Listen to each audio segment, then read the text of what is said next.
జూబ్లీహిల్స్ ఉప ఎన్నికపై అనేక సర్వే సంస్థలు తమకు సంబంధించి కూడా ఏ పార్టీ ఎట్లా గెలవబోతుందని చెప్పి ఇప్పటికే ప్రకటిస్తున్నాయి. ఇదే విషయం మీద మనతో మాట్లాడడానికి కేంద్ర మంత్రి కిషన్ రెడ్డి గారిని ఒకసారి ఆయనతో మాట్లాడించేటువంటి ప్రయత్నం చేద్దాం.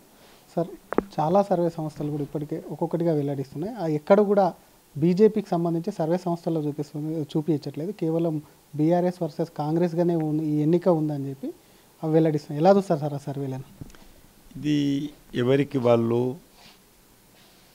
దొంగ సర్వేలు, బెడ్రూమ్లలో బాత్రూమ్లలో కూర్చొని సెల్ ఫోన్లలో వాళ్ళే గ్రాఫిక్స్ తయారు చేసి విడుదల చేసినటువంటి సర్వేలు. ఏ ఒక్క సంస్థ కూడా మరి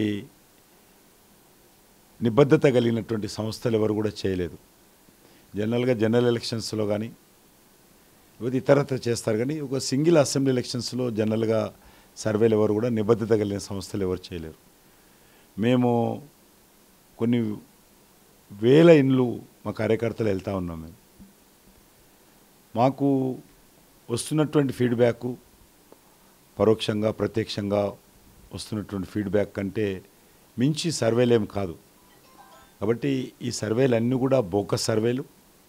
ఈ సర్వేలు టీఆర్ఎస్ వాళ్ళు చేశారని కాంగ్రెస్ వాళ్ళు చేయడము, కాంగ్రెస్ వాళ్ళు చేయడం సీరియస్ చేయడము, సర్వే చేయకుండా సర్వే చేసినట్టు ఏదో నివేదికలు ఇస్తున్నారు. ఇది వాస్తవంగా మేము ఫీల్డ్ మీదకి వెళ్తున్నాం కదా, ప్రజలేంటో, ప్రజలు ఏ రకంగా ఆలోచన ఏందో 11వ తేదీ 14వ తేదీ తెలుస్తుంది. ఒకవైపు ప్రజలు సర్వేలు వచ్చిన తర్వాత కొంత గందరగోళానికి గురయ్యే అవకాశం ఉంటుంది ఓటర్లు. మరి పార్టీకి సంబంధించి, ఎందుకంటే ఓటర్లు ఏదో ఒక సిచ్యువేషన్లో ఈ పార్టీ గెలుస్తుందంట కదా అని మూడు మారే పరిస్థితి ఉంది. అట్లా బీజేపీకి ఏమైనా నష్టం జరిగే ఛాన్స్ ఉందా అనుకుంటున్నారు? ఆ రకంగా వాళ్ళ ఆలోచన కూడా అదే. కాంగ్రెస్ పార్టీది కానీ బీఆర్ఎస్ పార్టీది కానీ దొంగ సర్వేలు చేయించి, దొంగ వీడియోలు తయారు చేయించి, దొంగ పత్రికలు తయారు చేసి, పత్రికకు సంబంధించినట్టు మ్యాటర్ ప్రింట్ చేసి ఆ రకంగా చాలా పెద్ద ఎత్తున సోషల్ మీడియాను దుర్వినియోగం చేస్తున్నటువంటి పరిస్థితి చూస్తూ ఉన్నాం. ఈ ఎలక్షన్లే కాదు, జనరల్గా రాజకీయాలలో ఆ రకంగా తయారైంది. ఇది ఏమాత్రం మంచిది కాదు. వాస్తవంగా జూబ్లీహిల్స్లో ఉన్నటువంటి పరిస్థితులు వేరు. సర్వేలలో ఈ దొంగ లెక్కలు చూపించి ఆయా పార్టీలకు అనుకూలంగా పోటీలు పడి చేసుకుంటుంటే మేము డిసైడ్ చేసాము ఏ రకంగా మనం నిజమైన సర్వే చేయొద్దు, దొంగ సర్వేలు అసలే చేయొద్దు. మనకు అనుకూలంగా మేము కూడా ఒక మీలాంటి వాళ్ళకి కానీ ఇంకొకరికైనా మా కార్యకర్తలు చెప్తే ఎవరైనా ఒకటి సోషల్ మీడియాలో పోస్ట్ చేయొచ్చు. కానీ మేము కఠినంగా చెప్పినాం ఆ రకంగా మనం తప్పుడు ప్రచారం చేయకూడదని. సర్వేలు చేయడమే గొప్ప కాదు, ఎవరికి అనుకూలంగా రాయించుకోవడం కూడా గొప్ప కాదు, అది చిన్న విషయం అది. కాబట్టి ఆ రకంగా అనేది తప్పు. వాస్తవం మేము ఆ రకంగా చేయొద్దని నిర్ణయించుకున్నాం. సర్వేలు కానప్పటికీ పార్టీకి సంబంధించి మీరేమన్నా ఇంటర్నల్గా సర్వే చేసుకున్నారో? పార్టీ ప్రస్తుత పరిస్థితి ఎలా ఉంది సార్? మేము స్వయంగా రోజు అక్కడనే ఉంటున్నాం కదా, ప్రజల మధ్యలోనే ఉంటున్నాం, కార్యకర్తల మధ్యలో ఉంటున్నాం, అపార్ట్మెంట్స్ మధ్యలో ఉన్నాం, కుల సంఘాల మధ్యలో ఉన్నాము, బస్తీల మధ్యలో ఉన్నాము, స్లమ్స్ మధ్యలో ఉన్నాము, తిరుగుతున్నాం. మాకున్నటువంటి డైరెక్ట్ ఫీడ్బ్యాక్. నేను కూడా అనేక ఎలక్షన్స్లో పోటీ చేశాను. అనేక ఎలక్షన్స్లో ప్రజలు ఏ రకంగా వ్యవహరిస్తారో మాకు తెలుసు. కాబట్టి ఈ ఎలక్షన్స్లో మాకు చాలా సానుకూల స్పందన ఉంది. అది ఎంత మేరకు ఓట్ బ్యాంక్గా కన్వర్ట్ అవుతుంది అనే దాంట్లో మేము ప్లాన్ చేసి దాన్ని వచ్చేటువంటి 3 రోజులు కూడా మరింత కష్టపడి పనిచేస్తాం. కేవలం కిషన్ రెడ్డి బాధితుని చేసేటట్టు 2 పార్టీలు కూడా మాట్లాడుతున్నాయి. ఇందాక మీరు చెప్పారు, అయినప్పటికీ అటు బీఆర్ఎస్ కూడా ఇటు కాంగ్రెస్ కూడా కిషన్ రెడ్డి టార్గెట్ చేస్తుంది. ఎక్కడ పార్టీని కానీ పార్టీకి సంబంధించిన వ్యక్తులను కాదు. ఎందుకు కిషన్ రెడ్డి వాళ్ళకి టార్గెట్ అవుతున్నారు? కిషన్ రెడ్డి ఎందుకు అంటే వాళ్ళకి మింగుడు పడడం లేదు? ఒక మాట చెప్తారా? ఒకటి, నేను తిరుగుతున్నాను అక్కడ, కొంత సానుకూలంగా వాతావరణం వస్తున్నది, అది వాళ్ళకు మింగుడు పడడం లేదు. నేను ఎందుకు తిరుగుతున్నానంటే నా కాన్స్టిట్యున్సీ కాబట్టి, నా బాధ్యత కాబట్టి, నా పార్లమెంట్ కాన్స్టిట్యున్సీ కాబట్టి నేను ఎక్కువ తిరుగుతున్నాను. తిరగడంలో వాళ్ళకు మింగుడు పడకుండా ఈరోజు నన్ను టార్గెట్ చేసి నన్ను బదలాం చేయాలనేటువంటి దృక్పథంతో ఉన్నది.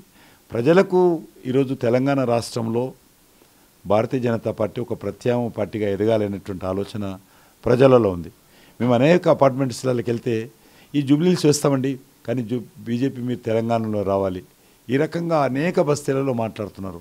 మిడిల్ క్లాస్ ఫ్యామిలీస్ కానీ, కొద్దిగా ఎడ్యుకేటెడ్ ఫ్యామిలీస్ కానీ, ఈ 2 చదువుకున్నటువంటి వాళ్ళు కానీ, ఈ రకంగా చిన్న చిన్న వ్యాపారాలు చేసేవాళ్ళు కానీ అందరూ ఈ 2 పార్టీల పట్ల ఫెడప్ అయిపోయారు. కాబట్టి ఇప్పుడు ఖచ్చితంగా బీజేపీ రావాలనే దాంట్లో మాట్లాడుతున్నారు. కాబట్టి మాకేమీ భయం లేదు. మేము తిరుగుతుంటే మాకు వ్యతిరేకంగా మాట్లాడిన మంత్రాన మేము మా తిరగడం కానీ, పార్టీ ప్రచారాన్ని కానీ, పార్టీ కార్యక్రమాలు కానీ ఆపే ప్రసక్తి లేదు. అది వాళ్ళు అర్థం చేసుకోవాలి. నన్ను విమర్శించినంత మాత్రాన మా పార్టీకి లాభం వస్తుంది తప్ప నష్టం రాదు.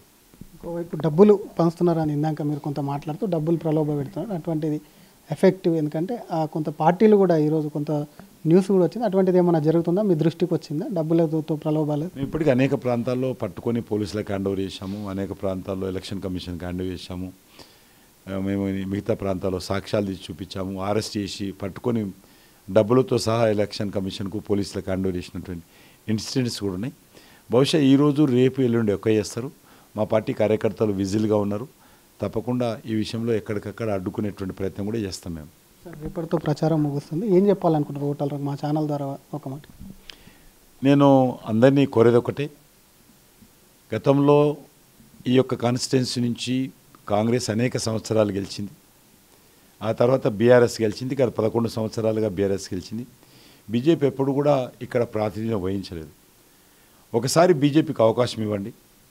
మనము డబ్బులకో, రాజకీయ పార్టీ ప్రచారానికో, సర్వేలలోనో మనము తొందరపడి ఓటు ఇతర పార్టీలకు వేస్తే మళ్ళీ రానున్న రోజుల్లో మనకు మిగిలేది రోడ్లే, గుంతలు పడ్డ రోడ్లు, పొల్యూషన్తో కూడినటువంటి తాగునీరు, డ్రైనేజీ ఓవర్ఫ్లో, వర్షపు కాలువలు రోడ్ల మీద ఉండడము, అదేవిధంగా ఈ యొక్క మరి పార్కులు ఇవేమీ లేకుండా ఎంత నిర్లక్ష్యానికి గురి కాబడ్డామో వెనకబడేశారో మనకు చూసాం.